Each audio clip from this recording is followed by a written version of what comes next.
Hi, T. Carlson here, and today we're taking a look at a classic comedy that's making its debut on the 4K Ultra High Def format, courtesy of Paramount Pictures. The movie we're looking at today is Trading Places from 1983, starring Dan Aykroyd and Eddie Murphy. I'm going to unbox this release and share my opinions. Nice art there on the slipcover, pretty much sums up the movie pretty nicely.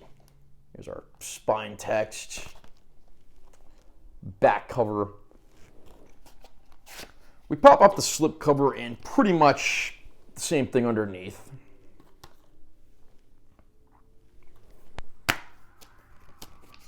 We get a digital copy of the film. We have the film itself on 4K Ultra High Def and a Blu-ray disc of the film, which also includes some special features. I believe the Blu-ray disc is identical to the previously released Paramount Presents version of the film. I never owned that version, so I can't say for sure, but that's what it's looking like here. I'll read the description of the film as follows. The very rich and extremely greedy Duke brothers wager a bet over whether born loser Billy Ray Valentine can become as successful as the priggish Louis Winthorpe III if circumstances were reversed. So begins one of the funniest, most outrageous comedies of the 80s, cementing Eddie Murphy's superstar status. Joining up with street-smart Ophelia, Winthorpe and Valentine form a trio ready for a riotous revenge on the commodities trading floor in New York City. Trading Places is presented here for the first time ever in 4K Ultra High Def under the supervision of director John Landis. John Landis, I've always found to be a criminally underrated director. He's given us comedy masterpieces like, Trading Places, of course, but also later on Coming to America, which also starred Eddie Murphy, Animal House, and even An American Werewolf in London. This guy never gets the proper credit, but he's directed some great movies. And of course, with Trading Places, he put together an all-star cast that made one of the funniest films of the decade of decadence. Eddie Murphy was just starting out in his film career here.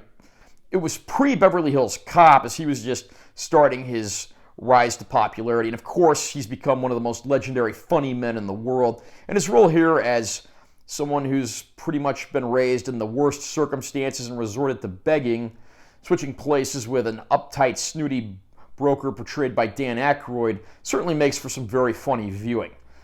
Of course, this plot is one of the oldest plots in the book. A rich man and a poor man switching places. I can't even begin to describe how many times this story's been done across all forms of media. But John Landis and his crew and cast make this one truly unique. The cast even includes Jamie Lee Curtis in a role outside of the Halloween franchise, playing a street-smart prostitute who ends up having to team up with Aykroyd when he's out of his comfortable circumstances and has to resort to less than favorable means to keep himself going. And you've even got the two Duke brothers portrayed by Ralph Bellamy and Don Amici, who get plenty of laughs, being the masterminds behind the bet that's depicted in the film.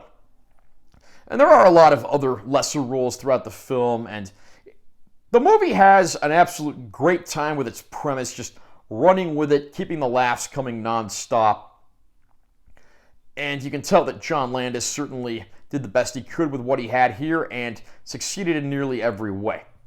At 116 minutes, the movie is a little too long. Generally, I think about 100 minutes should be the break-off point for a comedy film. But that said, they do manage to pack a lot into this movie, and it is a very funny film. This was actually my first time seeing the movie, believe it or not. And I have to say, I was pleasantly surprised, and I laughed a lot.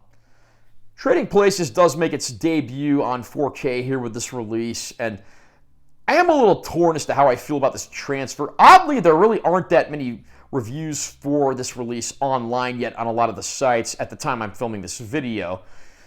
So I will say this, it is a little bit hit and miss. I suspect there may have been some degree of grain management and noise reduction used on the transfer. Some shots look very natural and absolutely beautiful with their natural grain structure intact. You do get a nice boost in black levels and colors thanks to the HDR. Although a lot of the film does seem to have a bit of a greenish hue to it. I can't really say if that's because of the original cinematography or it's just how John Landis and company remastered the film. This is not ultra high def demo material. If you don't already own Trading Places, this is certainly the version of the film to own. But if you already bought the Paramount Presents release from a few years ago, I don't really think this is worth the upgrade from what I can tell, given that the disc in here most likely is the same disc used for that release on the Blu-ray format. So again, because of that, you get the same bonus features that appeared on that Paramount Presents disc, including a deleted scene, a few featurettes and interviews, including a brief sizzle reel that was done as a promotion for the film at trade shows, which features Aykroyd and Murphy. And I mean, it's not a massive haul of features, but fans should be happy with what they get. The movie's very funny. The transfer is not the best. I don't really know if the movie could look a lot better than this, but I do think fans of the movie will be happy with the package overall. Just don't expect any new bonus features or crystal clear, razor sharp picture quality. Are you a fan of the movie Trading Places? Do you think it's the best movie that Eddie Murphy ever made? Comment down below and let me know what you think. Also, remember to subscribe to this channel for more content. I'm always posting new videos. And make sure you give this one a like if you found it helpful. I'm Taylor T. Carlson. I'll see you next time.